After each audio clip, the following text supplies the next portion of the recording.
Ymedia Political Sensex, Federal Election Coverage 2025 on Channel Y and Y Plus.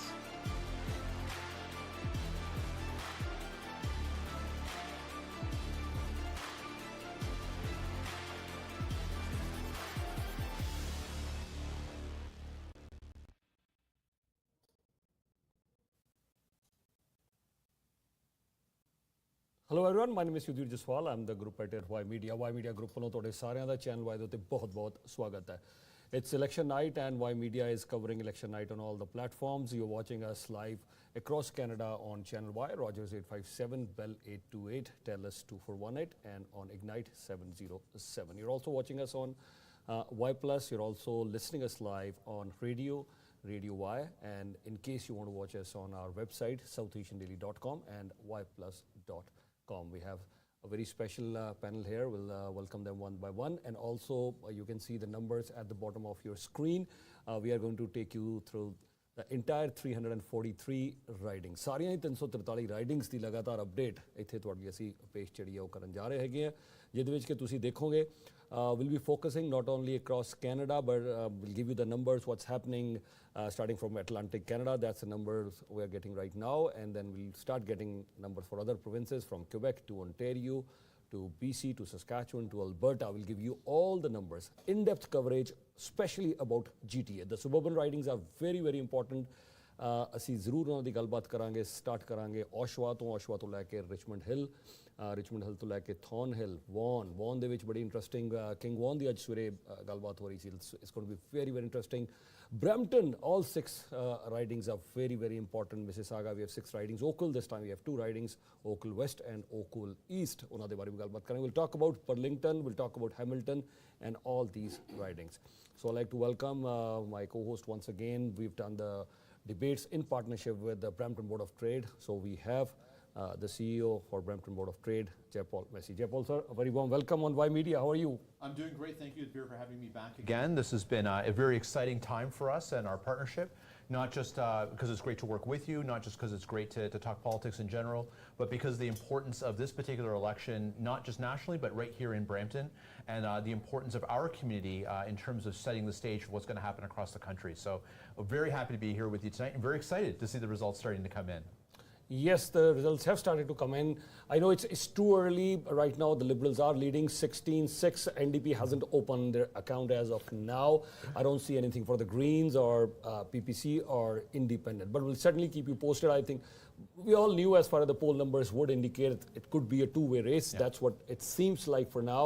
But it's too early. We'll have a very interesting evening, Ymedia election night. Hasneed, a warm welcome, sir. I know with you and Hasneed, they organized Brampton Nest, a very important event recently.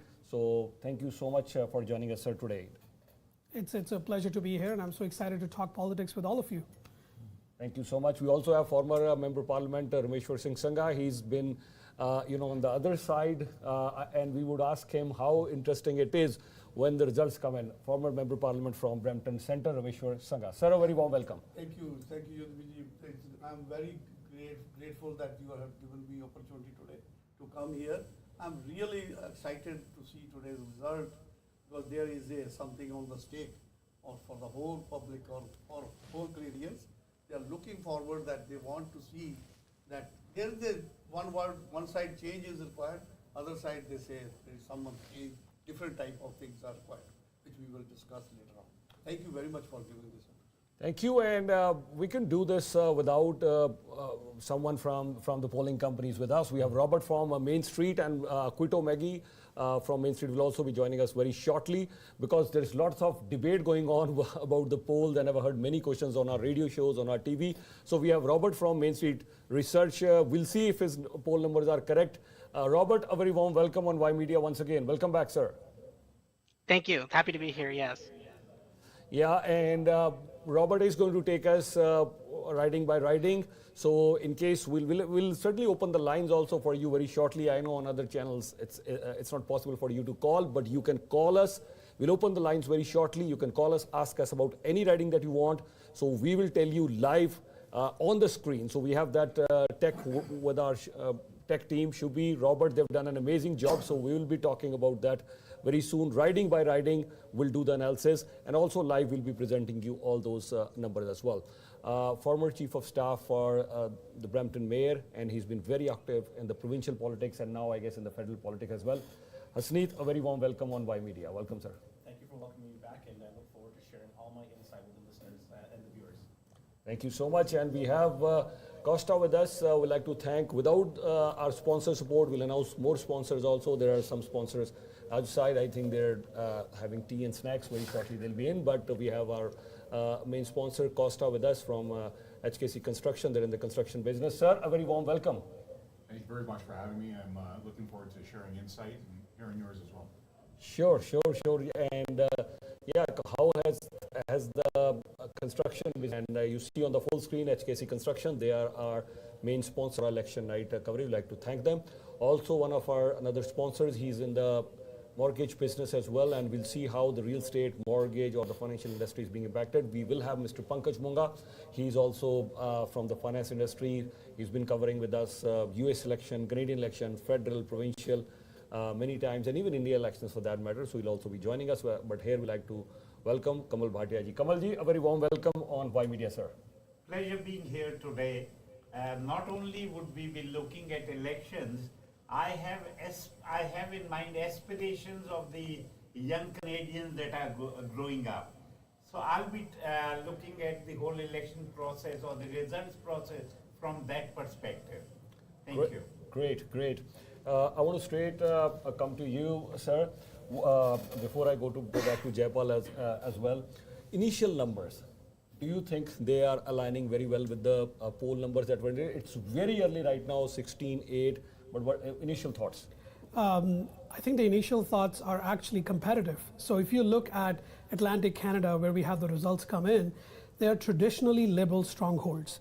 So the fact that we are seeing some movement and the fact that we currently see nationally Conservatives ahead in the overall voter percentage, that's pretty interesting to me. So if you look at all the polls, they talked about Conservatives 3 to 4% behind, but right now we are seeing that nationally they're at least 2% ahead in popular vote, and that to me tells that this is competitive. I know still Atlantic Canada is a Liberal stronghold and a lot of Liberal seats will be up for grabs here, but at the same time, if the Conservatives are able to make a few inroads and if they're able to pick up a few victories in Atlantic Canada, that'll be really nice for them as this night progresses. Great. And Sangha Saab, I want to ask your opinion.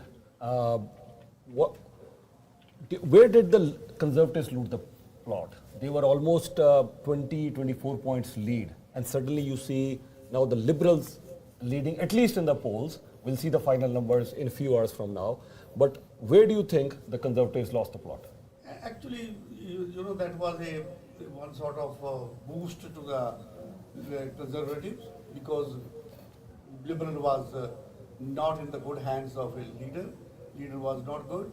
So ultimately it was affecting the total Liberal Party. Once he left it, after that, we see when Prime Minister Carney comes here on the screen, ultimately it starts going up. And the Conservatives starts falling behind in the numbers. These numbers were not those numbers which Paulie was having. It would have been better for him had the Trudeau been here today on that. Otherwise, I don't think he is going to have that type of a boost which he was thinking that he is having at the early stage. All right. Hasneet, I'll come to you. Very few people. When Liberals were behind, I still remember you said, mark my words, Liberals are going to come back. Did you know this, what Trump is going to do, or Trudeau is going to resign, or we would have a new leader, Mark Carney? Why were you're one of the very few people, I think I meet so many people being in media. But if I had to say, there were hardly 2 or 3 people who said Liberals would bounce back. Why did you say that at that time? So there's a number of things. I've been watching Mr. Poilievre for a long time. Okay. And I have been in politics a long time, longer than I'd like to admit. Everybody here probably thinks I'm young, but I'm not. But it's just the method of speaking, the way he was portraying. And again, we're going to see it tonight. The age demographic that he went after, again, I'm a cold, hard stats kind of person. He went after younger demographic. Again, we'll see tonight. Maybe they'll vote in droves, and then I'll be wrong. But I think, I like to bet on seniors, because seniors do what they need to do and they get out and vote. I think they're going to save our generation today. And so that's kind of like where I'm at with that. And I've always seen that, and that's how I saw what was happening. And then it just, I'm not saying I'm a miracle man. What happened, what I thought was happening, actually literally happened in the middle of the campaign when Prime Minister Trudeau resigned and Mr. Carney took over. And again, he is also that demographic, so I think they see something of themselves in him, and that's what gives them a little bit additional support to give them that vote. So that's kind of where I was coming from. Yeah, since you mentioned those numbers, continuously throughout the race, we've seen this, from 18 to 34, yes, Conservatives, they did see their chance. Then from 35 to 55, Conservatives were still strong, but 55 plus was mostly Liberal. And also, I want to understand this, maybe before I come to Costa and yourself, all other guests, I'll come back to you. Robert, I want to understand from you, since you're the numbers guy, and then you, when Main Street goes out, you do the polling surveys. We saw these numbers continuously, the younger audience from 18 to 34, then 35 to 55, they were strongly in favor of Conservative, 55 plus strongly in favor of the Liberals. Also, if you could also comment, Robert, the female voters, they strongly support Liberals. It's the older women, again, strong support, but female strong support for the Liberals. Why? Conservative leader Pierre Poilievre, I know he moved around with his wife for almost many of the events. Even at Ymedia, many events he came. I saw a Conservative leader with his wife. But why he couldn't attract the people 55 plus and the women voters? Robert, I leave it with you. Yeah, well, thanks for having me on tonight, and yeah, I'm excited to go through these results tonight. So basically, yeah, I think Poilievre definitely has struggled with that female vote. He's definitely struggled with the older vote, but he's been able to lock down that younger vote. I will say that a lot of that, I think, has to deal with affordability. Generally, older voters have seen their house prices skyrocket in recent years, double in some cases, whereas younger voters have seen their ability to buy a house be cut in half functionally, right? So and also when you look at this, when you look at rent has doubled as well. Older voters aren't necessarily affected by a lot of those affordability issues, and I think that's fundamentally why you're seeing that generational shift. That being said, for older voters who don't have to worry about rent, who have their own paid off house, they're not really as concerned about those things. They're able to say, okay, the most important issue in this election is Donald Trump, is Canada's relationship with the U.S.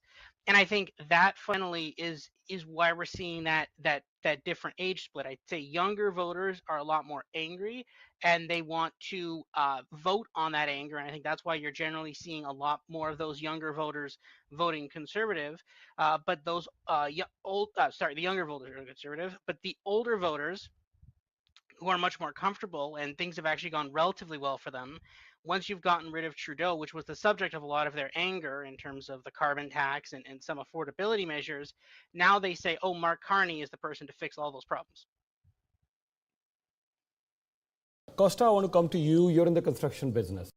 There is a lot of discussion about tariffs, so many other things. The real estate has not been doing well. I want to understand what the business community is talking during the elections, and has anything impacted your business in construction as well?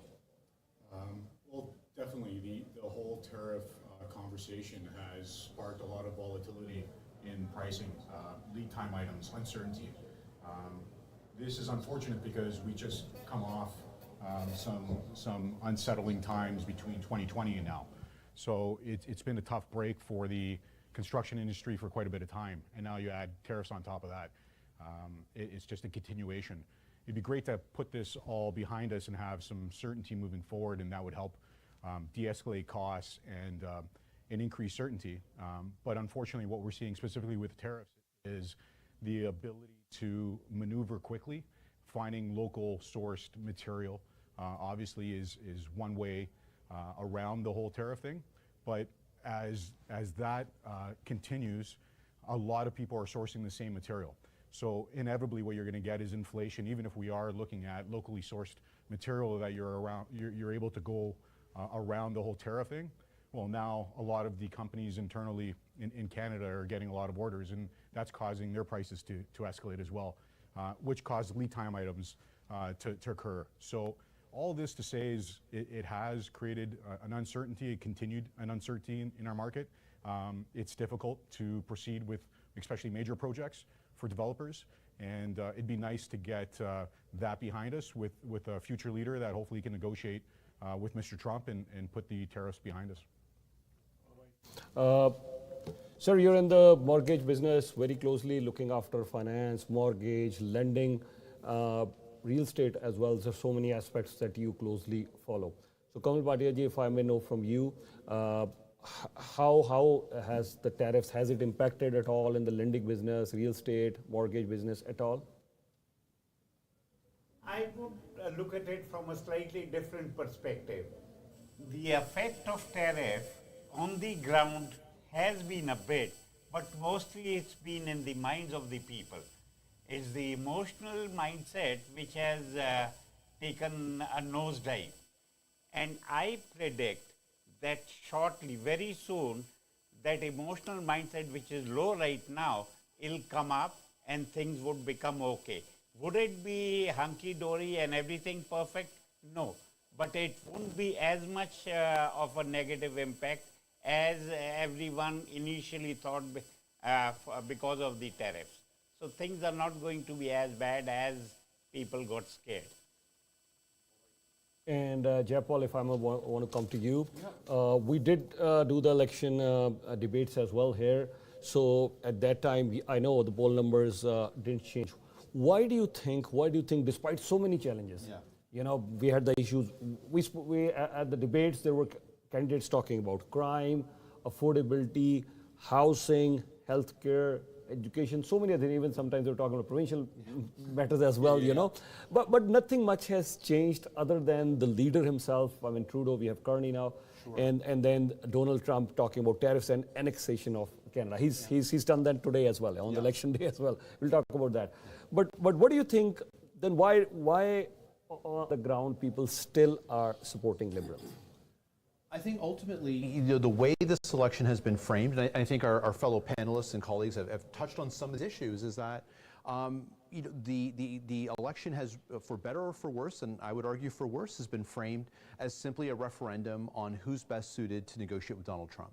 And as a result, many of the other issues that are important, affordability, how we're actually going to impact economic policy to deal with tariffs on an ongoing basis, immigration in this country, infrastructure, development, national unity. These are all things that I think are much more important. And we had, as you pointed out, Yudhvir, candidates who were prepared to even speak on those issues. But ultimately, I think in the minds of the electorate right now, it seems that, or at the very least, how the parties are positioning themselves, it's not an election of our local representatives. It's an election of who's going to be Prime Minister of this country, which is not how our electoral system is designed, but this is the election that we have. And my hope is that, come tomorrow and the days that follow, that will shift the conversation from simply the trade negotiations with the United States. I do believe, regardless of who wins, we'll start to see pro on that front, because I think some of the insecurity, some of the challenge that we're seeing right now, I think you stated it very well. It's as much in the mindset of those of us who are in industry, and as much in the mindset of those of us who are investors as it is in reality. Having some consistency in who is our leader in this country, knowing that they were appropriately elected and empowered to speak on behalf of Canadians to the United States, will go a long way towards settling those things down.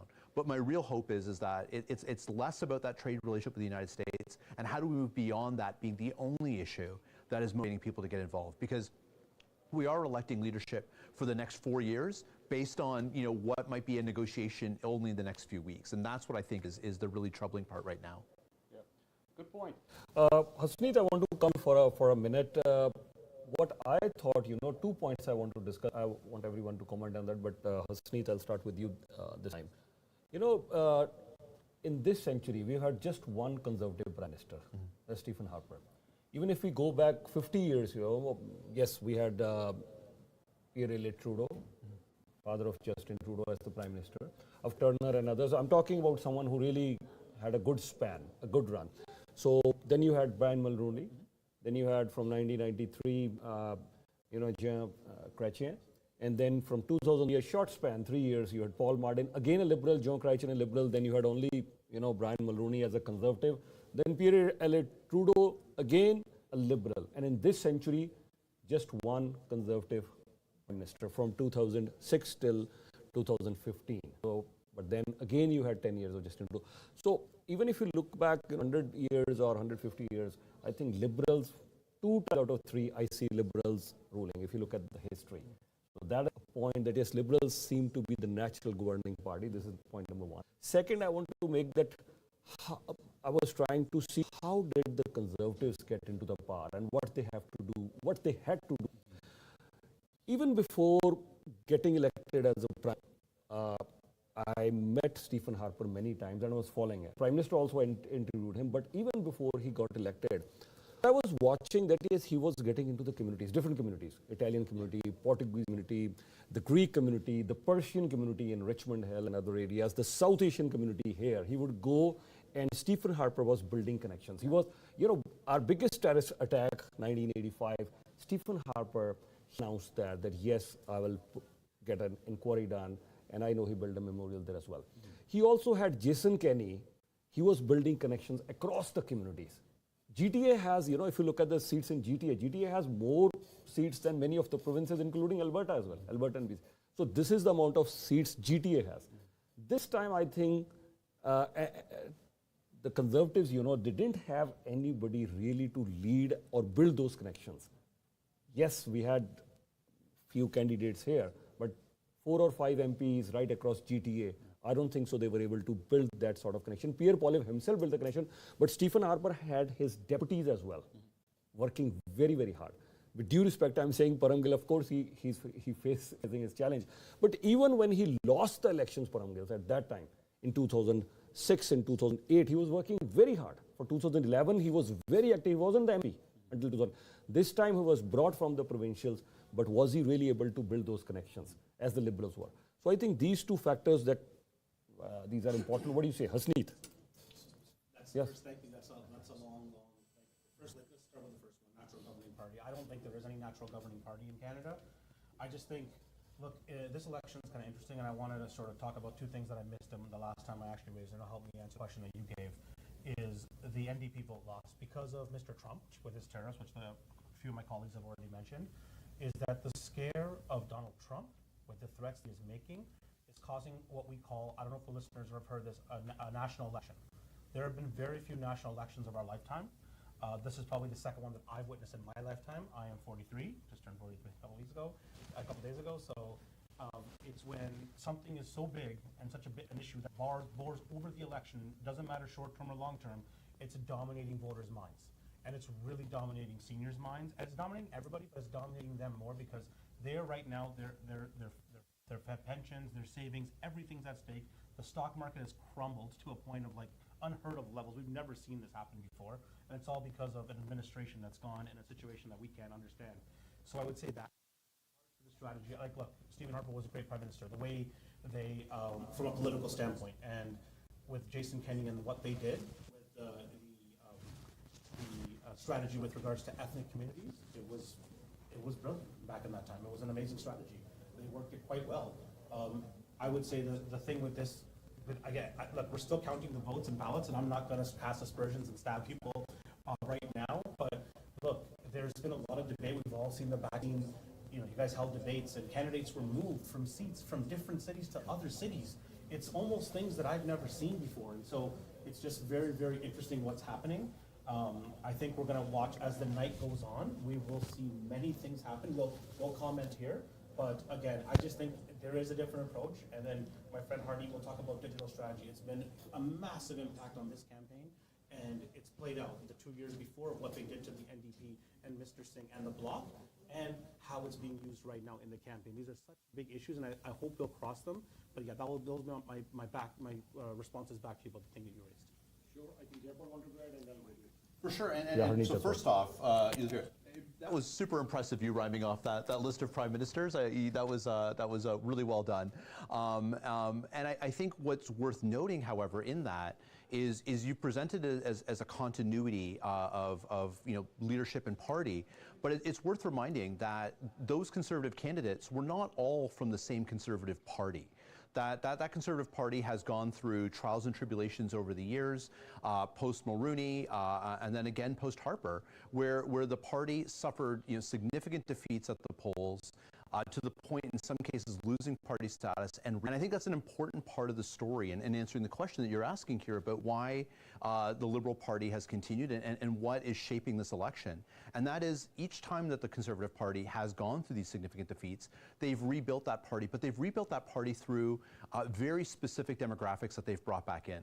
And they've not rebuilt coalitions that are broad across the country. They've tapped into very specific pockets of conservatism within this country, whether that be for Western exceptionalism, for those who are a youth vote and a disenfranchised vote, but that conservative drawing from a base of individuals who are dissatisfied with Canada. And I think when that aligns with an issue around a hatred toward Justin Trudeau and the government, it was a base that was very activated and had the capacity to really gain a lot of popularity.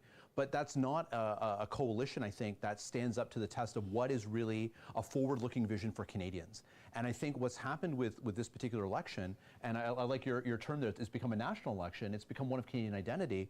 I don't think that coalition that this Conservative government has put together may be up to that test. And so when you ask why does the Liberal government continue to be successful, it's because I think they've done a better job of building broad coalition. And that's not just within ethnic communities in the way that Haz described, although that's 100% true. It's among individuals across different spectrums of society, whether it be age, sexuality, other belief systems, that have allowed people to find a home in this party in a way that I think the Conservatives have struggled with a little bit. And I think what's happening right now is they're really testing, and that's the thing that's on referendum right now. Ernie, if you wanted to add. Yeah, I think hindsight, as they say, is 2020. Yeah. So 3 months ago, if we were having this election, the conversation would have been very different. We would have been actually talking about how the Conservative Party has brought Canadians together on issues which matter to them. So I think if you look at the affordability, the crime, and all the issues, I think Jayapal very correctly said in the past that those were the issues, and they've all become the issues for Canadians once the tariffs and the national identity questions have been solved, and I hope they have been solved by that time, and Canadians will start talking about these things which matter every day. And I think the Conservative Party, to give them a little bit of credit, had done a great job of letting everybody forget who they were, where they came from, and unite on this common ballot box question, which they had framed was affordability, and obviously the unlikability of our Prime Minister at that time. And they had united Canadians on that, and that's what the polls were reflecting. Today we are in a different zone, we are in a different time, and I wish some of the Conservatives, I know the Conservatives will be thinking, I wish it was November 2024, not April 2025, but yes, the ballot box question changed, and all of my colleagues are absolutely right, that when it's about Canada, when it's about national sovereignty, and it's about other issues which matter, they are struggling at this point. All right. I'll come to you, former Member Parliament of Brampton Centre, Rameshwar Sangha. Sangha Sahab, what do you have to say, why did the Liberals, because you're a former Liberal Member Parliament, if for good 3 years, 2022, 23, 24, for good 3 years, everyone was saying Liberals are gone, it's all over. And from your riding, Brampton Centre, I know there was not much of a competition there for the nomination as well. I have seen 8, 9, 10 or even 12 candidates fighting for the nomination even before you have the election. So but this time, because we keep tabs what's happening in Richmond Hill, what's happening in Toronto, what's happening in Mississauga, Oakville, Brampton, but Brampton Centre, your former riding, if I will talk, Amnish Sodhi, she comes, and there wasn't much of a competition, and here she is. I mean, she could be the next Member of Parliament. We had her here at the debate. So this was almost smooth sailing for her. So how did this happen? Sean Fraser, I know he said no, I'm going to quit. There's no chance. He also comes back, and today, though his riding is Noah Centre in question. Go ahead. How did this happen? Yes, this is the stage when we see that. This change in politics, always. You can see changes comes. You can't predict that one thing will remain as it is. So there was a downfall in the liberal because we know everyone knows why it was. So now after that, now this is a lease of life to the liberal when just Prime Minister Carney has come. Now he has given sort of hope to everyone. You know, election generally, okay, affordability is a big thing. There's no problem. Housing is a problem. There was a problem earlier also. Liberal had earlier, you know, infrastructure, social infrastructure, housing infrastructure, and carbon pricing, and all those things. They will bring the new laws. So the option changed now. Now at this time, option is a different type of option. How you can compare yourself to Donald Trump? How you can go and talk to him? How you can make your country big one with the new adventures, new type of technology, new type of AI, or any other things? How it can? We were just and I was depending upon the USA. But now we have to see how we can create ourselves a big country. We have got resources. We have got everything in Canada. We are big in resources in the whole world.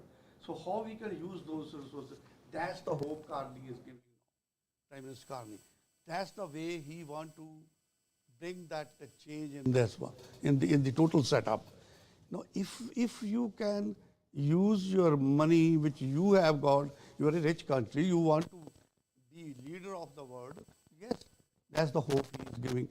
And in this type of situation, I think now conservative, they are a little bit lacking behind in the same stereotype, old type of rhetorics. I will build the house, I will remove this, everybody will be happy in the whole life, jobs will be there, crime will be less. So these are the things which are there required for the Canadians, but there is a major thing required. How big country can be made? How big infrastructure can be created? How big industries can be brought here? How we can bring the ships, aircrafts, big industries, so that we are self-sufficient on our own. That's the way it is hope from the different side. Yeah, that is one thing I want to, there are other topics that I want to into discussion. One is the infrastructure. I think the consensus for the supporters of liberals and the conservatives, or even for NDP or any other party for that matter, they'll definitely say. I remember I was on a program at CBC tomorrow morning. Again, I'll be there, and the host, he said, Matt, he said, Yudhvir, you were ahead of the curve, because when I said Canada first, he said you would come to CBC and you'll say Canada first. But last week I was there at CBC, I said Canada first, everyone is saying now it has become political, but mark my words, that it should be now Canada has to become a global power. Yes. Who is going to come and save us tomorrow if Russia or China, I mentioned that on air on CBC, I said tomorrow if Russia and China, they say we have nuclear weapons and this Arctic area is ours. Will we be at the mercy of Trump, who on an election day is saying we could annex Canada and you are better off as a 51st state? Or who are we going to go? Europe? The British Prime Minister didn't even stand next to our Prime Minister, and the reporter, she was saying this to our Prime Minister, what are you even here for? Our Prime Minister didn't even stand next to you at a press conference.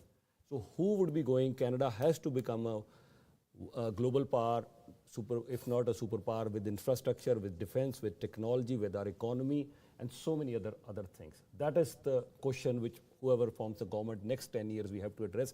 If we do not become a global power, we're talking about Canada free, Canada strong, sovereignty, all these issues, there'll be a challenge.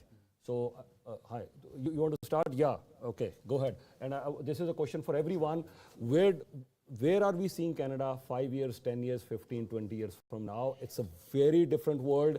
Russia annexing Crimea in 2014, nobody is questioning them. Russia, taking almost 20% of Ukraine. China is planning to take over Taiwan. We have Israel taking over certain territories. India and Pakistan, there is a conflict going on there. India claiming it will take over the Kashmir back from Pakistan. There are so many things going on. In this world, where does Canada stand right now? Sir? I'll try and address that, but before that, I'll use something very mundane. Yeah. The campaign of the conservative leader peaked even before the campaigning started. The slogans were brilliant: stop the crime, X the tax, bring it home. Those were brilliant slogans. But that was even before the elections were announced.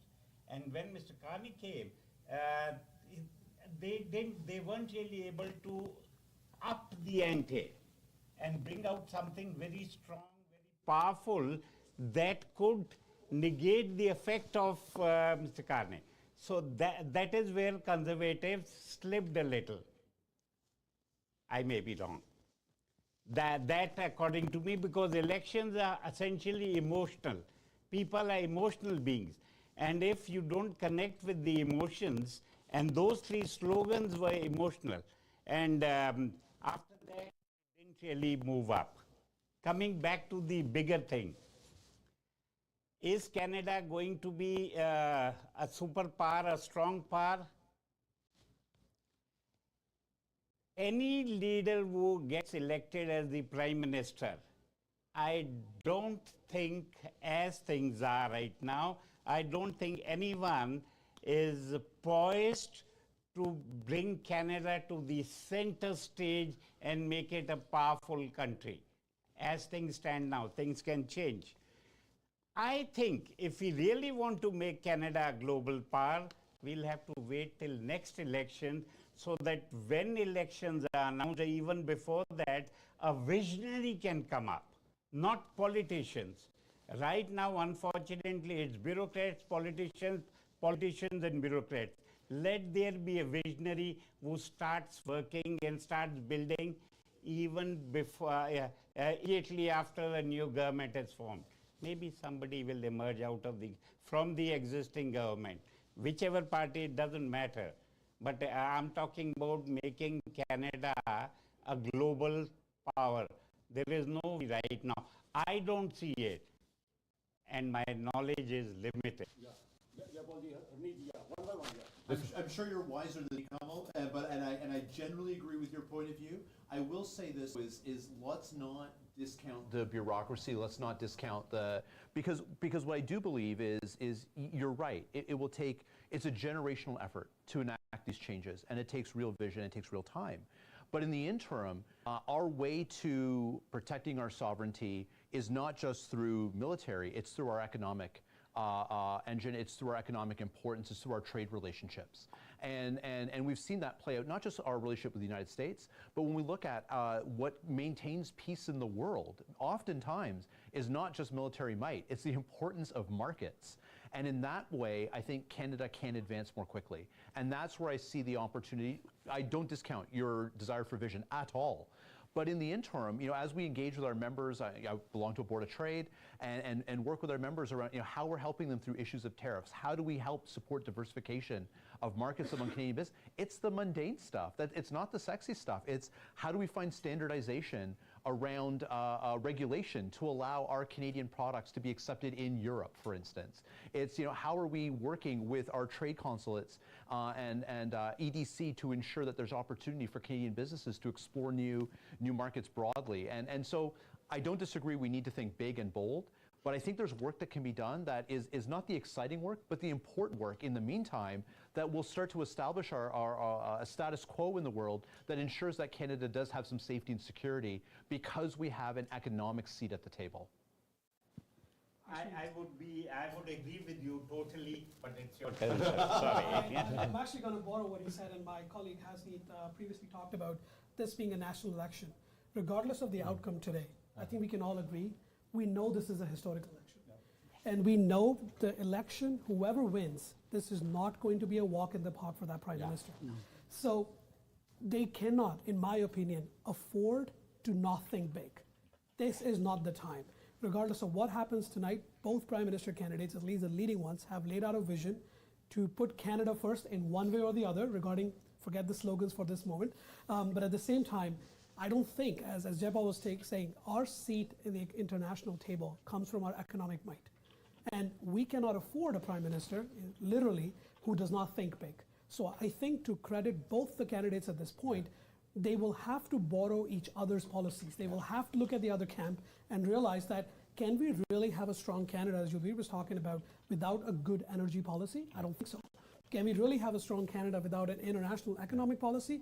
I don't think so. So if you have to borrow your friend's playbook to look at this plan, you would have to do that, because whoever gets elected, I don't think Canadians are going to let them go easily after what happens in this close election. What actually, yeah, very good points from all of you. What actually can be done, because we've been listening. You're talking about energy. From the last 25 years, I've been listening all these things that yes, we need to build energy pipelines. We can be a source of energy for China, India, Japan. I've been listening this for last 25 years. Okay, interprovincial trade. We need to do this. We need to diversify our portfolio. All these things we've been listening. When was the last time a highway was built? 1996. We didn't build a highway in this century. Suddenly we got, okay, here we are hosting the Soccer World Cup, and then FIFA says you don't have a stadium. 40,000 is the minimum requirement. Canada, you don't have a stadium. This nation doesn't even know when was the last time we held Summer Olympics, 1976 Montreal. It has become a museum now. China can hold a Soccer World Cup and Olympics, in a month from now. Where are we? I mean, and my question is, I've seen the manifestos, $230 billion, of spending, billions of dollars in deficits, from Trudeau to Mark Carney. The Bank of Canada's governor is coming. And the Conservative platform isn't any different. They don't even have a timeline for, bringing the surplus back. But what are we going to build? Any massive investment in healthcare, education, any big universities, any hospitals, any new highways? And what are we building? And our per capita GDP is at the minimum in G7 right now. How are we building? Our economy is growing. Our economy is actually growing just because we're bringing in more immigrants. Okay, our economy is, GDP is growing a little bit, not till that extent. But where is per capita GDP? So what's happening right now? We win a majority. There are only two majority governments, 2015 and 2011. Minority government, and our leaders are focused on the next government. The federal, many, with due respect, I'm saying many of the leaders at the federal level. I want to bring in Robert at this point, and then, of course, all our guests here as well. At the federal level, what I see are most of the leaders, it's almost a recycle. Robert, your take, you do a lot of research at Main Street, one of the leading poll companies in Canada. What is your take in all this scenario? Yeah, I think Canada stands definitely at a crossroads. You want to go forward, whether or not you want to continue on with the U.S. or you want to have a much more broad approach, looking more into Europe and getting help from Europe. I think it's going to be an important decision that's going to be made from the winner of this election. I think Mark Carney has intimated that he wants to do the European route on that, and I think Pierre Poilievre has gone the more kind of alone, right? We have our own resources. We don't need to go anywhere on that. I think that's kind of his approach, and I think we're gonna have to see. I think at this point, looking at the results a little bit, it's a bit early. But I will say we are starting to see some solid results, and it's looking like I think we're going to see a Prime Minister Mark Carney tomorrow. I'm just not quite sure if it's going to be a majority or a minority at this point. And Costa, I want to come to you. You are in the construction business. We're talking about building infrastructure, construction here. What do you have to say on this? Well, it's interesting, because over the course of the last few months, the platforms have kind of merged together. And I believe that in itself is a silver lining, a positive.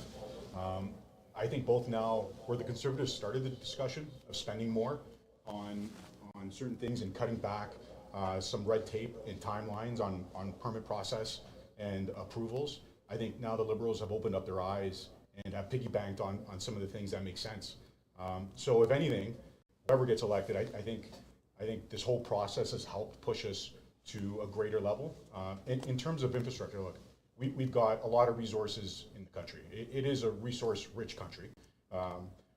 I know from myself and from my company, we are a national company, and it's very difficult to work through the different provinces because they all have their own rules and regulations, their own labor laws, their own tax laws, their own standards that you have to abide by. So it's very difficult to do that. So one is, I know you were touching on intra-provincial rules and regulations to cut that red tape. That'll help because a lot of these infrastructures, at least the national ones, the big ones, do need multiple provincial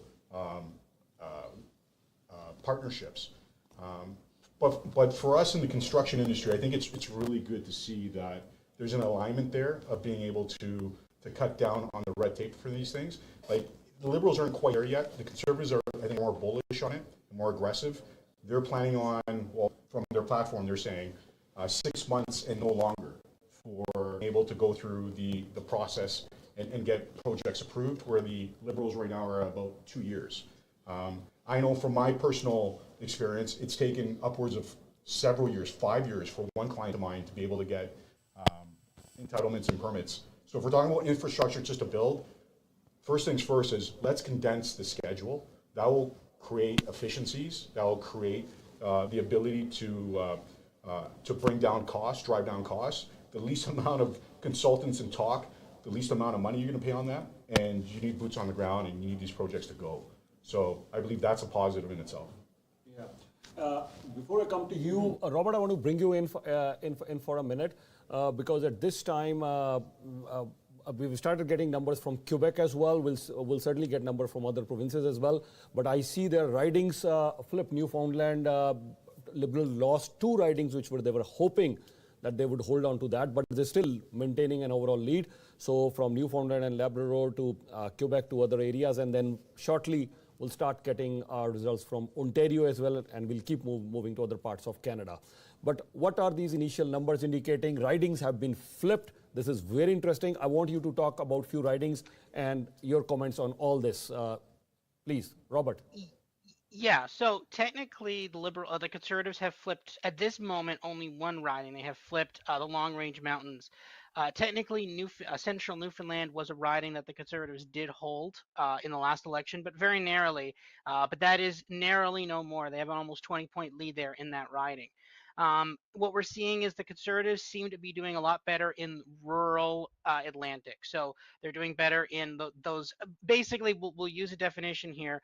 If you could see a riding from space, it's rural, and that's what we're seeing, right? When you look down at the map of Canada, if you could see a riding, that's probably a rural area. The Conservatives are probably doing well there. The key thing to watch, though, is that when you zoom in the map and you see the urban areas, you see in around St. John's in Newfoundland, you see Halifax area, you see St. John's in St. John in New Brunswick. The Liberals are absolutely cleaning up in the urban areas. They're massively making gains in urban areas, but that's being offset by losses in rural areas. For example, Sean Fraser right now in the fight of his life, he's actually in a lot deeper of a trouble than he was when he was against Peter MacKay in this riding. It's a very close riding. He's losing it by just under 100 votes at this point.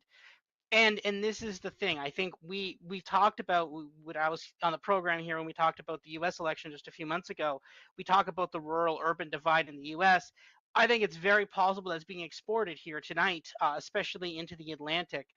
And what I will say, though, is that although it will allow for some gains in the Atlantic, specifically those rural Newfoundland ridings, specifically some in Nova Scotia, New Brunswick, a bit muted gains because they already have most of the rural ridings in New Brunswick, that will not play particularly well in the GTA, right? The entire story of this election is, can the Conservatives pick up seats in the GTA, in Greater Vancouver, and specifically to offset losses from the NDP to the Liberals. And okay, yes, while winning massive margins in rural areas is great, makes you feel good, you pick up a couple seats, this is not the coalition that's going to win seats in Mississauga or in Brampton or in Toronto or in the York region. We'll have to wait and see if these trends carry on the rest of the country. But a couple of years ago, when the Atlantic was still trending towards the Conservatives, the Liberals were still holding on in the urban areas, and that did carry on through the rest of the country. So what we're seeing right now is anything urban or suburban is very strong for the Liberals. The Liberals are definitely bleeding in the rurals, but there's only a couple areas of the country that this affects them. This is one of them. Like when you get to Ontario, there's no rural seats in Ontario that they can lose. There's no big seats that you could see from space in Ontario that the Liberals could lose. Not really. There's a couple in the north, but the vast majority of seats they're going to decide who wins the election, at least on the seat count, those are very small suburban ridings in and around Toronto. And from the looks of it tonight, the Liberals seem to be doing strong in those. Yeah, and if I can show a few ridings here, in Newfoundland and Labrador, I see it all red as far as Labrador is concerned. So in Labrador, I see red in these ridings. Philip Earle doing well. This riding has already been called from Cartwright. So from Cartwright, we have Philip Earle there. From Nairn, we have, I'm showing all these on your screen right now. We have Philip Earle here winning. Then we have another riding, which is again red.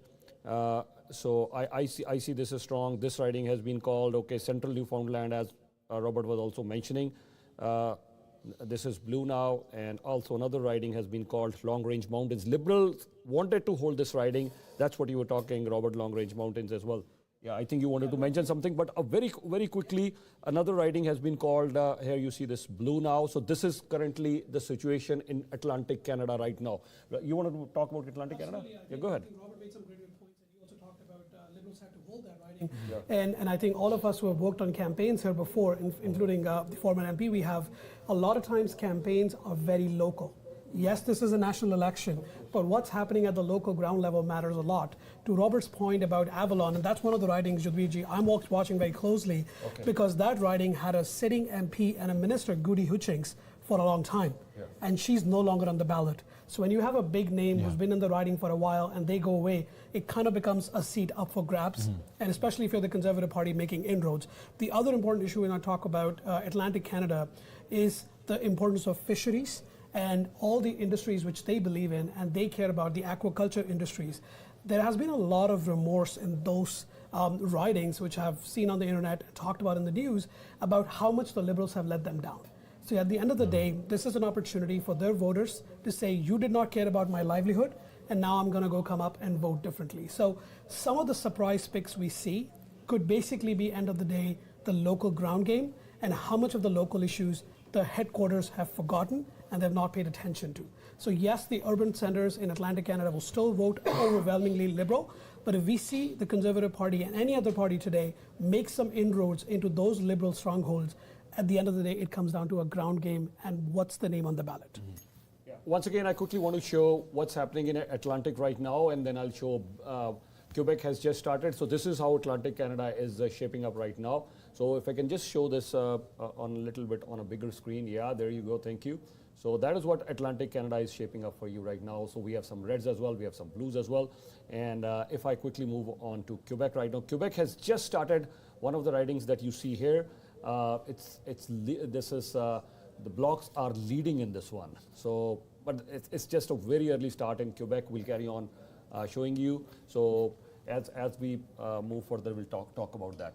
But here I have a very important panel, so I want to quickly take everyone's viewpoint on, as you were mentioning, good economic policies with different countries.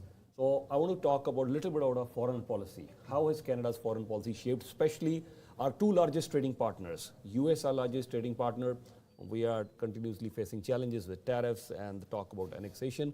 We're also facing challenges with our second largest trading partner, that's China. When Mark Carney was asked about increasing trade with China, Mark Carney clearly said we want to trade with like-minded people. Not that the Conservatives would do anything different, but yes, this is our position with our second largest trading partner. So are we going to trade more with Europe? They're facing their own set of challenges right now. Trade more with India or ASEAN countries, a block of 10, the ASEAN countries. Are we going to increase trade there with Australia, New Zealand? So where are we looking for our trading partners? That's the big question. Just this weekend, Ymedia asked, of course, we've asked many questions to both the leaders, so we'll show you those questions as well. But we asked this question just this weekend to Mark Carney about our relationship with India. So Mark Carney said that yes, we definitely want to, he hinted at resetting the relationship with India. He did hint why the relationships, it was a little bit of a challenge, but he said hopefully we respect each other. And this, when we covered this, it was also picked up with international media. A lot of international media also picked up. But let's have a listen. Ymedia asked this question to Mark Carney on this week's press conference just this weekend. You wanted to say something before I go? Yeah. Let's go to the clip first. Okay, we'll go to the clip if our technical team has the clip ready with Mark Carney this week. We'll go to the clip and then we'll come back. Yes. Hey, Mr. Carney, this is Shubi from Ymedia.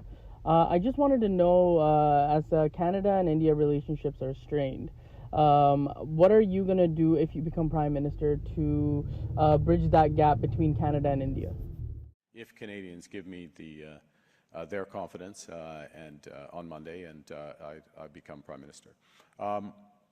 Look, it's an incredibly important relationship, the Canadian-Indian relationship, on many levels. On the personal level, with Canadians, many deep personal ties, economically, strategically, very important. There are strains on that relationship that we didn't cause, to be clear, but there is a path forward to address those with mutual respect and to build out. And I'll say this, that from experience, that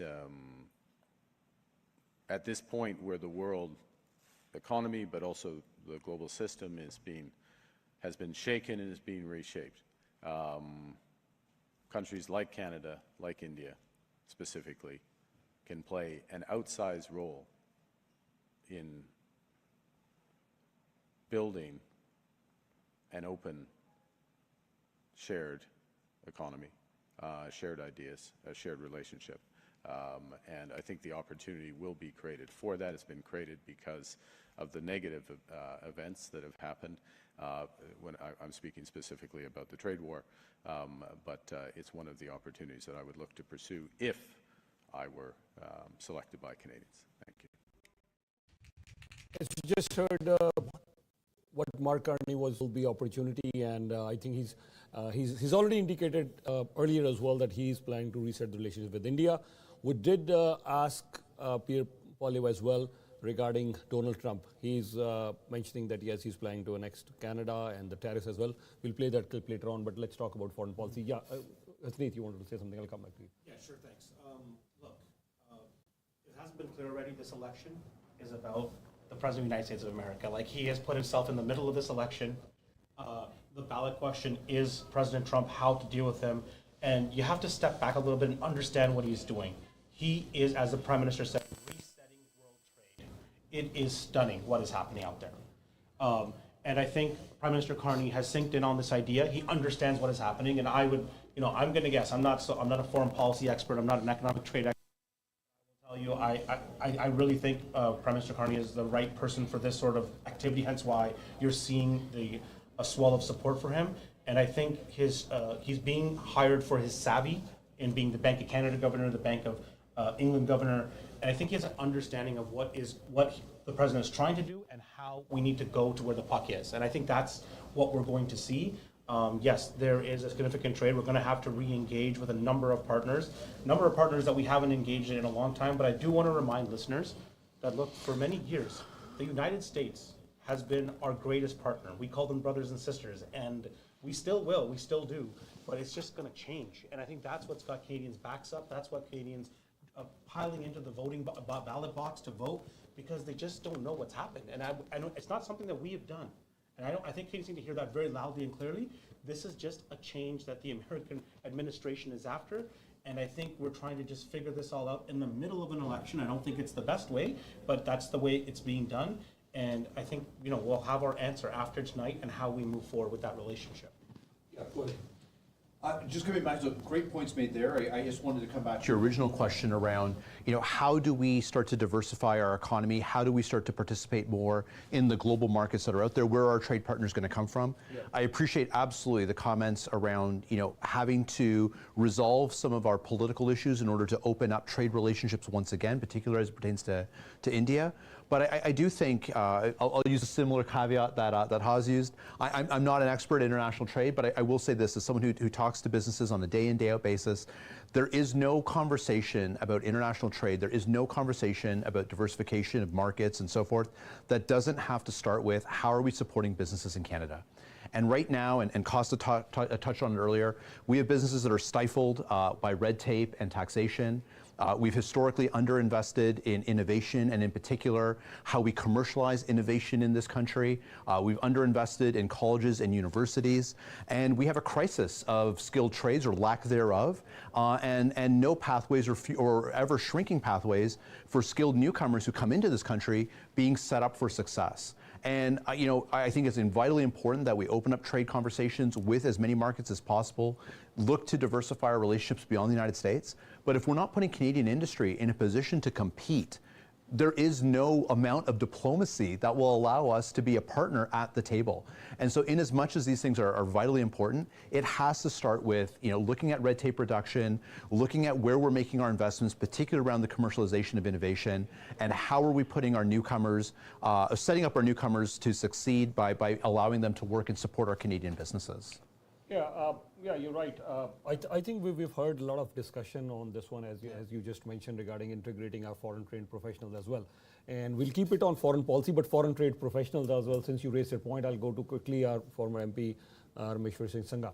It was Joe Volpe at that time, and in Brampton he did a press conference, and I heard Joe Volpe, he was the minister at that time, and about 22, 23 years ago, and he said that we are going to integrate foreign trained professionals.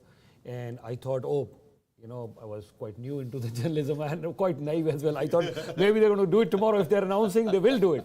I went back again, and I know your colleague Gurbaksh Malli Saab, who was standing right beside him. We did invite him today, but I guess he was busy today. So he was standing right beside Joe Volpe, but I again asked Joe Volpe as a minister. I said, okay, fine. So now we're going to integrate that. That's great news. So engineers, doctors, lawyers, all these people will be integrated at a much faster pace now. It's great news that Canada is going to do that. But we've been listening.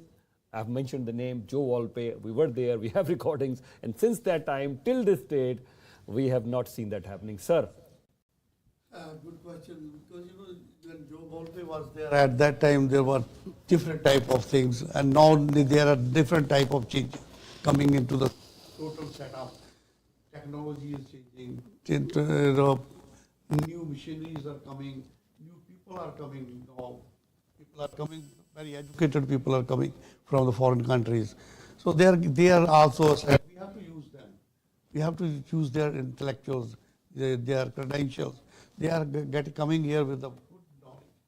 So ultimately what we have to see is from here, what we have to sell out to our market outside. We are talking about the market to have new markets. We are talking about that we don't want to work with Trump if he's not working properly with us. It's a good thing. But creating new market means what we are going to sell them, what we have to produce here, what will be our production. That's the way we have to do it. That what Carney has given his intellectual thoughts, that we want to shake the economy in such a way so that our assets are more, spendings are there, but at the same time, we have to go limited with our spendings, but have to create more assets, what we can do.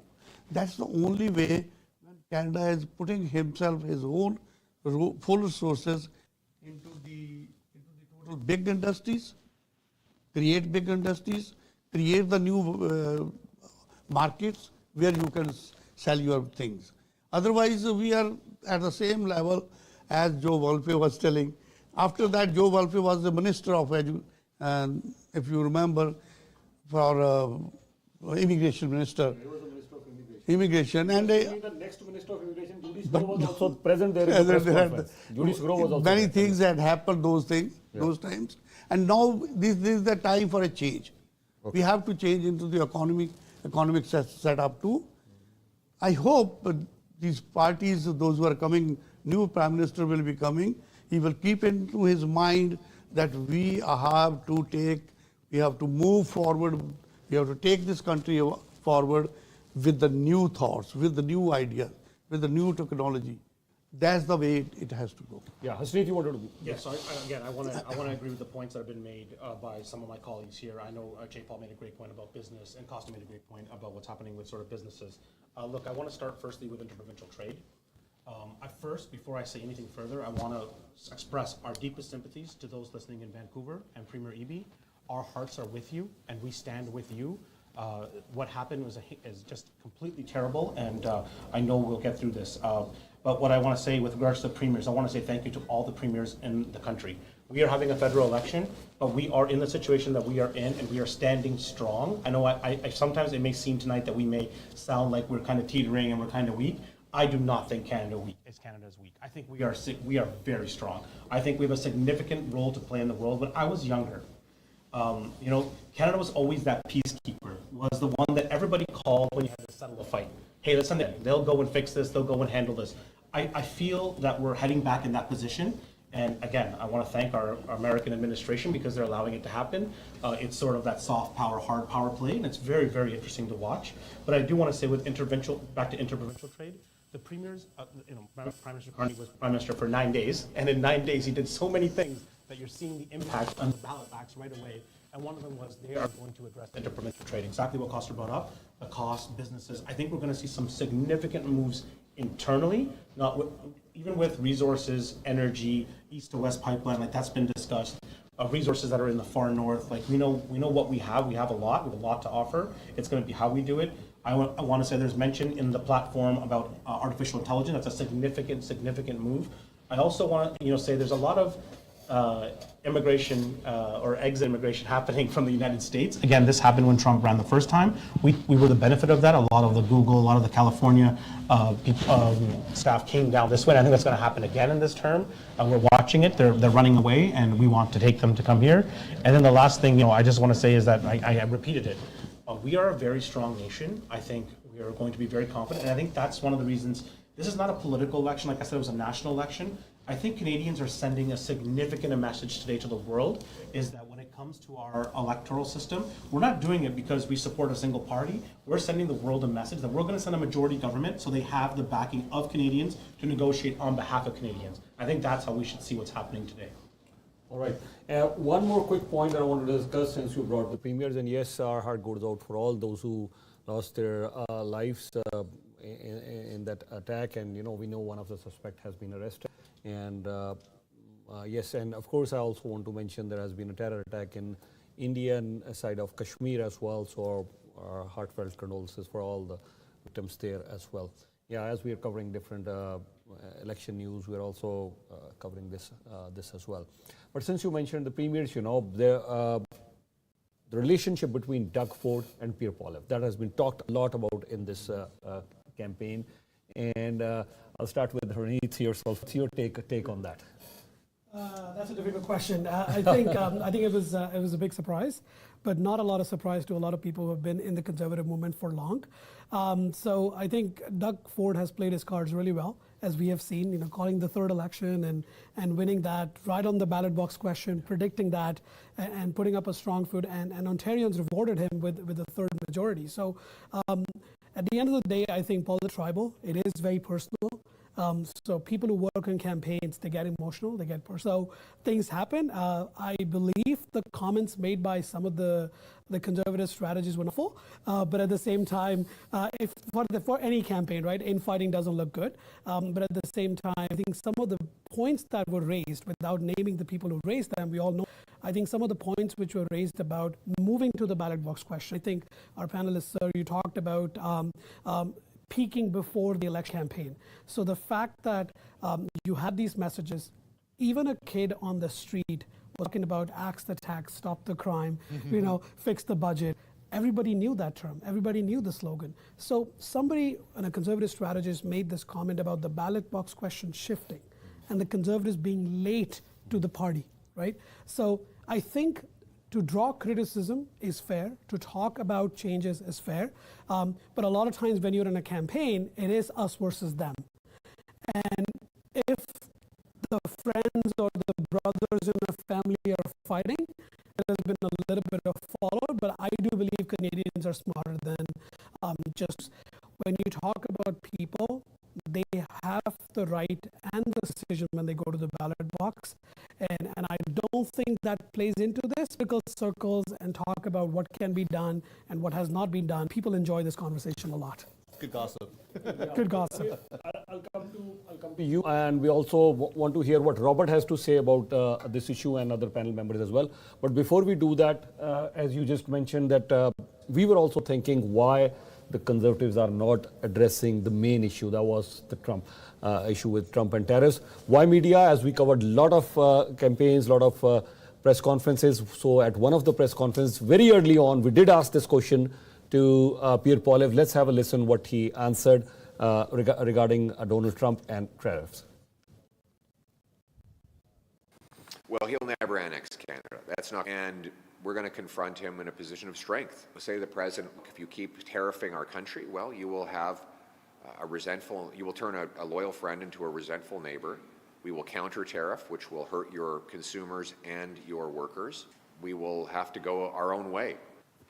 Hey Pierre, this is Shubi from Ymedia. First of all, I want to thank you for recognizing the importance of ethnic media. Thank you. Just a quick question for you. I want you to, I know you've touched upon it a little bit, but could you please explain in a little bit of detail on how you will deal with President Trump, who wants to annex Canada?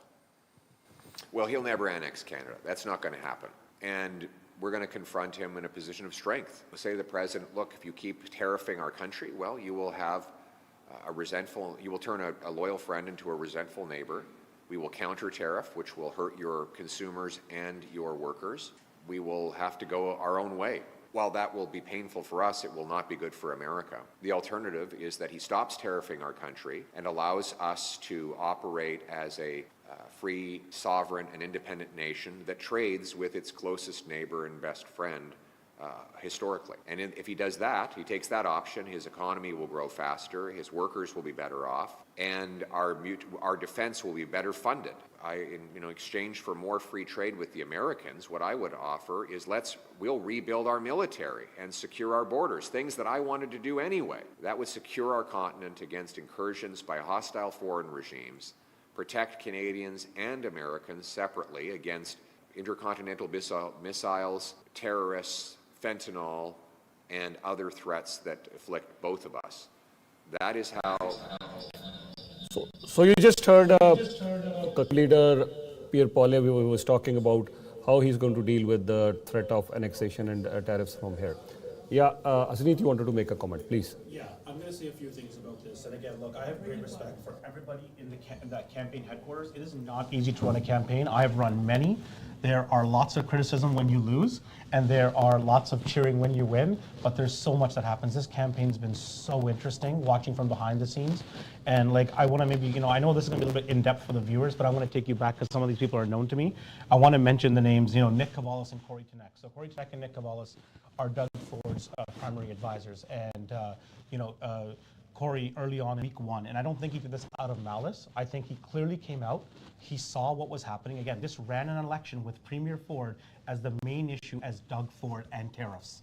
And I believe they've been trying from behind the scenes for so long to get the campaign to acknowledge it. And again, I want to say this very clearly. In the first 2 weeks of the campaign, the leader of the opposition, the CPC leader, Mr. Poilievre, said to America, knock it off. I think that turned a lot of people to look at the camera and be like, that's what you got? Knock it off? Really? There's a lot that goes on behind the scenes, but they've built a significant coalition that we've talked about before, and maybe they couldn't go far enough. Maybe they were afraid that they would lose some of that support that they were holding on to. But, these individuals did call it out. Then I also want to, on the other hand, I know we're kind of saying, the Liberal Party of Canada is getting a lot of benefit here, but let's be clear. They lost their leader. They ran a leadership contest. They elected a leader, and then they pivoted right away after 9 days into an election call that we all thought, oh my goodness, this is going to be done in 5 minutes. And we're sitting here, the election's on its head, spinning, and we're looking at the screen, and things are happening, and and it's just, honestly, we're living in unreal time. This is, like my colleague Neet said, we are in a historic election. We will not forget this night for a long time. So, and if you're at home, look, you still got 20 minutes. Get out of your chair and go and vote, because you need to vote, because you're going to remember what you voted this election. So I just want to make that clear from ourselves here. Yes, there's still some time. You could please go out and vote. Yeah, go ahead. You wanted to add quickly. No, I mean, I just want to talk about the question. The reason you got that question, it started at a private event in Toronto. And it's funny that I was actually physically present in that event. And at that event, this question about his comments, Corey's comment about not being on the ballot box question came up. And in fact, if you listen to the audio of that event, I asked a question saying, can they still change course? That was me in the audience asking the question to Corey and saying, can they still change course? And Corey's point was, elections can still be changed because campaigns matter. And what we saw was actually a little bit of shift. I mean, if you look at the conservative rallies, if you look at the message, they started talking about, standing up for Canada from a position of strength. They tried to change course, but what happens is, as Hasneet would also point out, campaigns are big ships. Moving them is a really hard business. So I would say, give them credit. They did try to move their ship a little bit towards the end, but it could be too late or it could be not. We'll find out tonight. Yeah, I want to bring in Rob. Yeah, you wanted to add something, sir. Go ahead. I'm talking, this is a message to the next Prime Minister, whichever party, whoever he is. We have lost our, we have, our relationship with a lot of countries have deteriorated in the last few years. One of the ways, and I'm sure they know it, one of the ways is that whatever is right with the country that you want to build a mend relationship with, start from that, not what is wrong with that country or in your past relationship. So if you find that something in your relationship with India, if you find this is good about India, start with that. If you find that this is good about China, start with that and build up, start mending the relationship with those countries from that foundation. Thank you. Yeah, I'll quickly mention one point and then we'll ask Costa, because now you're saying the message for the next Prime Minister of Canada. We still have around 5 to 7 minutes before we wrap up this segment, and then we'll quickly move on to our other segment. But I think just to a point, and I'll ask a viewpoint from each one of you. I think that, a stark contrast what happened since you mentioned about Canada's relationship. Yes, the relationship was great with the US. It was great with China, India.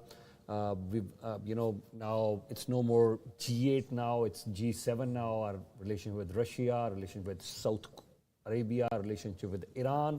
You look at the globe today. So many of these countries, we don't have that sort of relationship today. And I'll just mention one point, just day before yesterday when we asked, of course he has a dual role, Prime Minister Mark Carney, and he's a Liberal leader as well. So when we asked him our relationship with India in particular, he hinted that yes, it was not because of us, because of India. And he was, mentioning to the assassination of Hardeep Singh Nijjar. We all know that. A similar thing happened in US as well. There was an assassination attempt on another leader there in US as well. Now what happened when Globe and Mail got the story, Robert Five and the team, they called the Prime Minister office. They said, we've got this information that yes, maybe India could be involved, and we have some information in the assassination of Hardeep Singh Nijjar. They said, okay, fine, give us about a month or so. This is a matter of national security. We'll look at this and then we'll get back to you. They said, no, we got to run the story tomorrow. So eventually out of a month, and then they asked a week, they said no.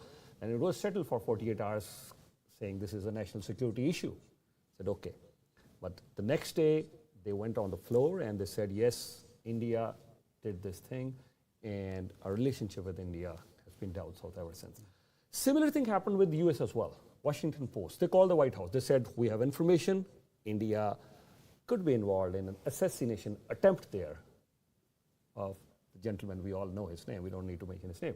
So White House, they called India. They said Washington Post, and they said, okay, guys, go ahead, do the story. They called India, and they said Washington Post is coming up with the story. Now the relationship, what happened, Globe and Mail, they said, wow, you're talking about national security, and here you go on the floor, Prime Minister Justin Trudeau. Yesterday it was a national security issue, but now you're using the issue because they wanted to control the narrative, because there was a lot of questions regarding the Chinese interference. So they wanted to control this whole narrative about India, and the Globe and Mail, Robert Five and everyone got upset. Robert Five was on CTV, with Washi, and then he claimed that clearly. He said, I was surprised that they would go on the floor. And Washington Post was also upset that we couldn't believe this, that we're calling White House that there is a plot to assassinate someone by India, and Washington Post is calling India. Why would you do that? Reasons. I think US let FBI, Department of Justice, and NYPD do their job, the compartmentalized, and held India accountable, do this thing. But that was basically the law enforcement agencies.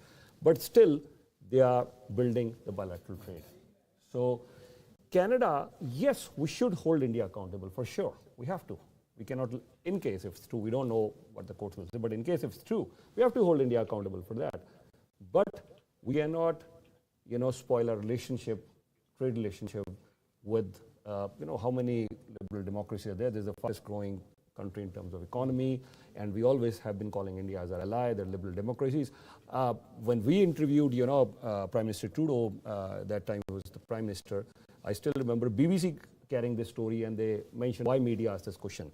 When we asked, it is the first time that I heard Prime Minister Trudeau at that time said, these are the two largest democracies. I was intrigued to know why is he saying these democracies, and Trudeau said, India in terms of population, they're the largest democracy, and Canada in terms of size, in the area. We're the largest democracies. Yeah.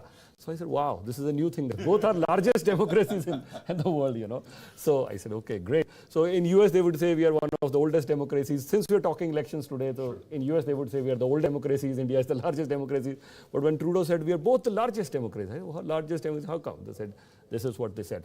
Anyways, Hasneet wants to add to it. And one last 30 seconds for all our panel members, and we'll start with Robert this time. But Hasneet, go ahead. You wanted to say something? This is not an easy topic. So look, none of us are foreign assets or advisors or whatever that may be in terms of what's happening from international relations. But I can tell you, we're going to feel the impact of what the Prime Minister did in the House that day in 2023 is going to be felt in the ballot box today. We're going to see a significant vote come to a certain party for what the Prime Minister did.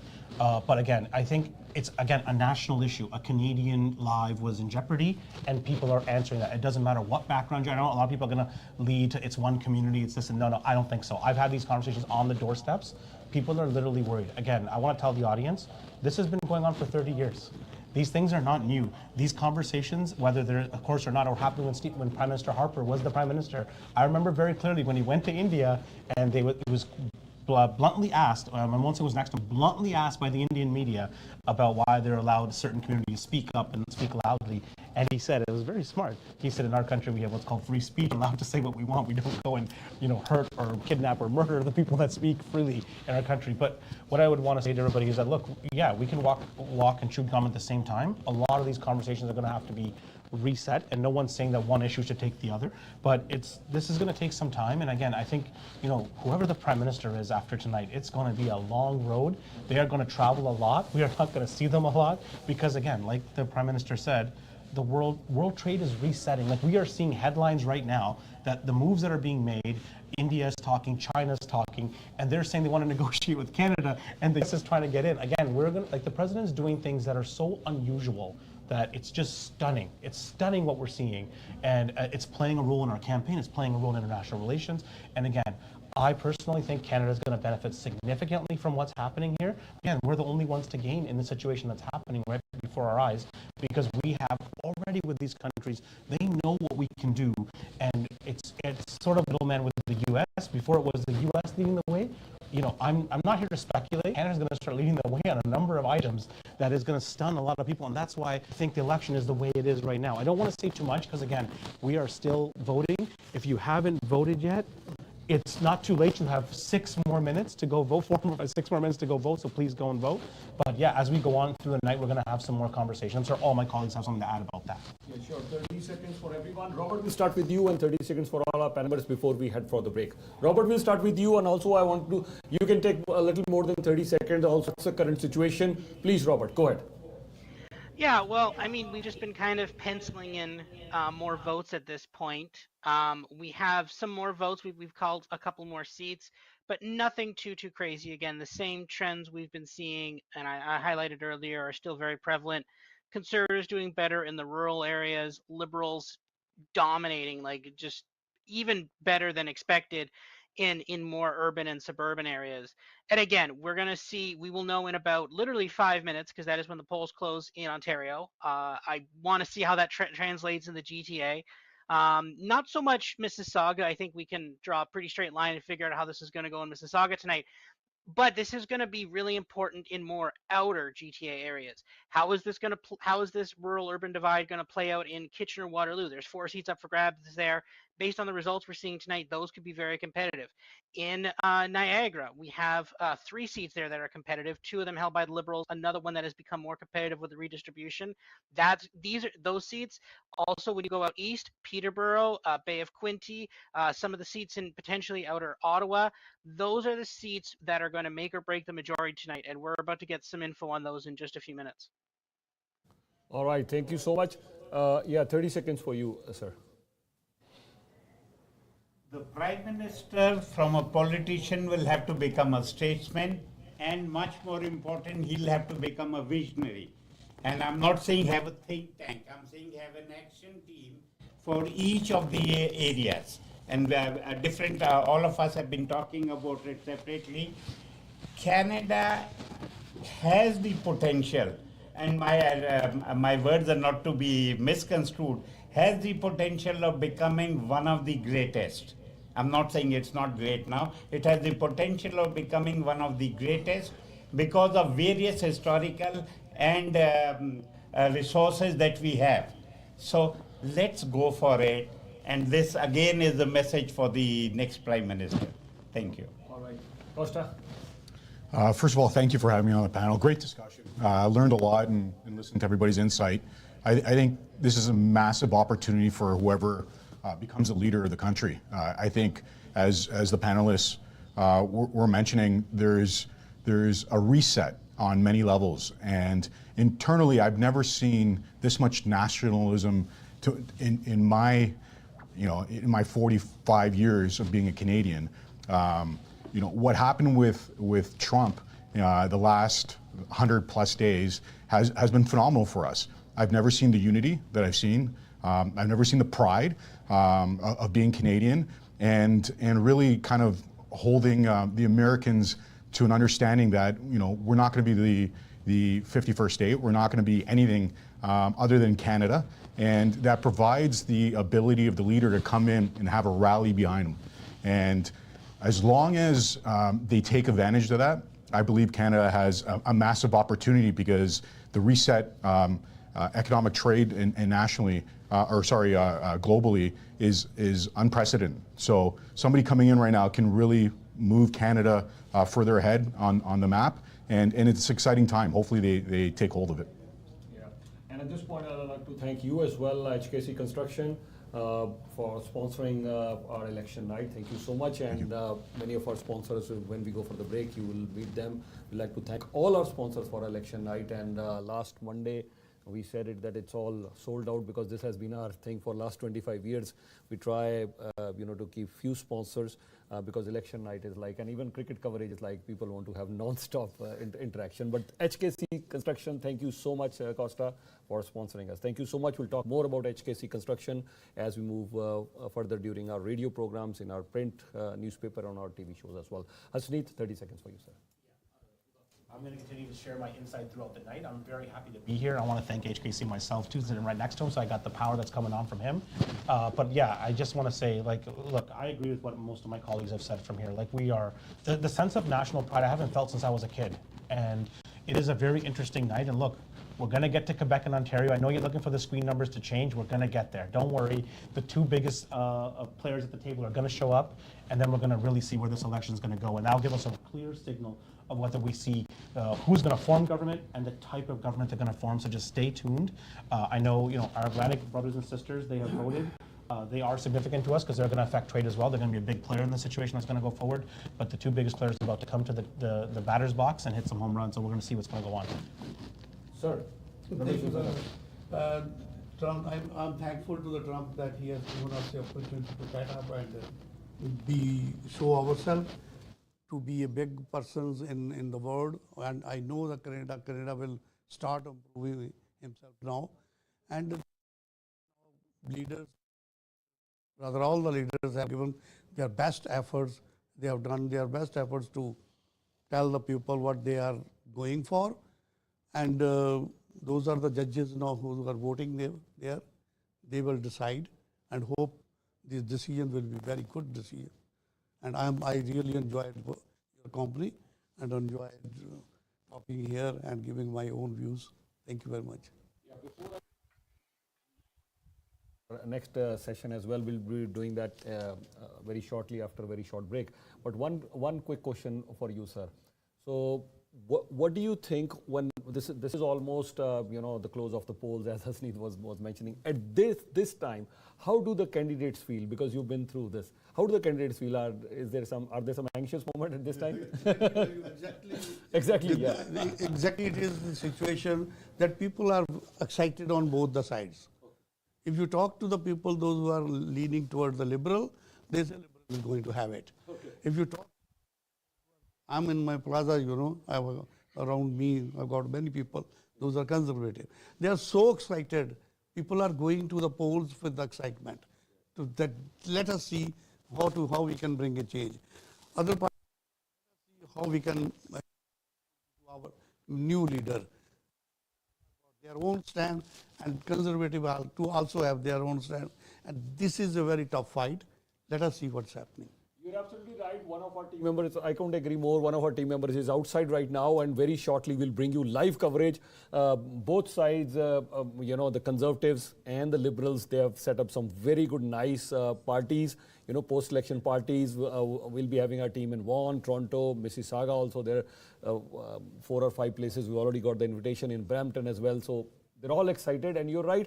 When you talk to the conservatives, they say we don't agree with the poll numbers. Conservatives are going to win. You will see it's going to be a big surprise when you talk about with the liberal supporters. The liberal supporters are also equally excited. They say, no, we're going to win this election. Yeah, thank you for giving us that insight. Harneet, sir, please. I just want to thank and the entire channel for the opportunity to be here.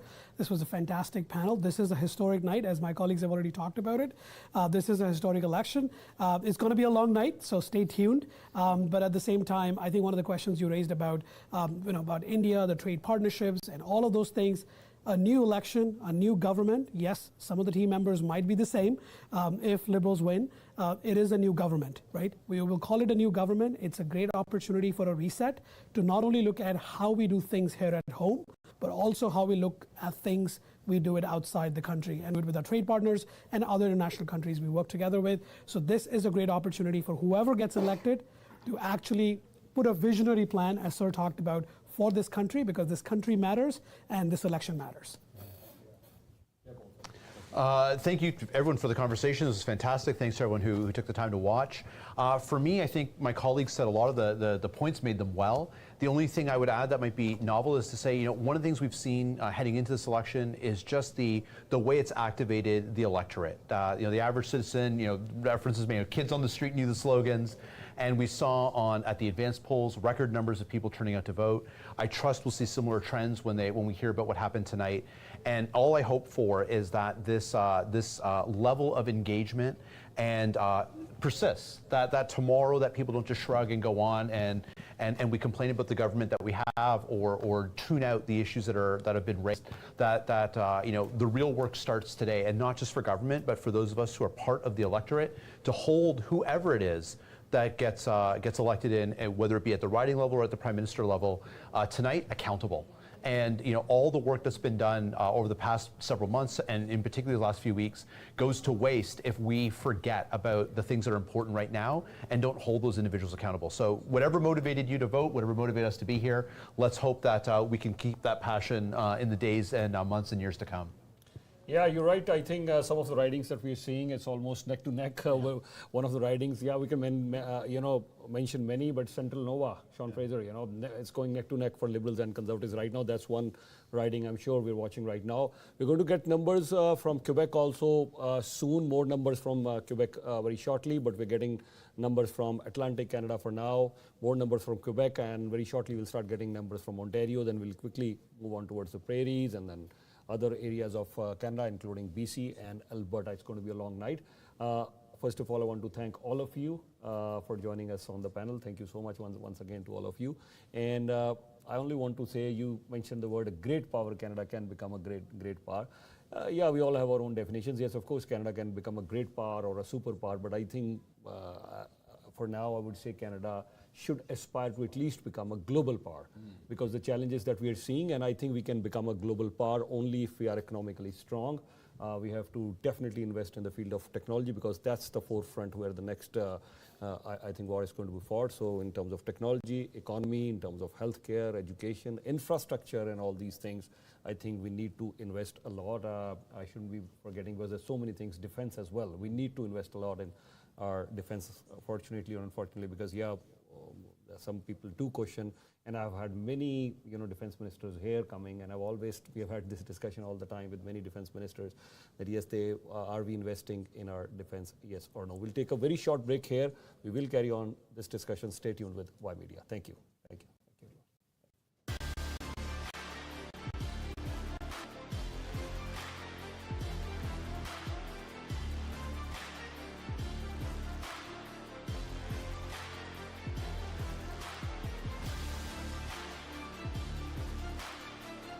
Ymedia Group presents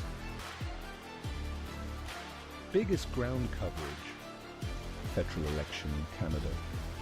Debates, tough questions, ground coverage, Toronto.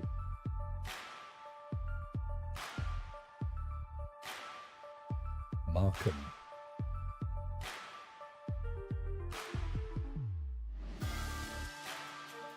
Vaughan.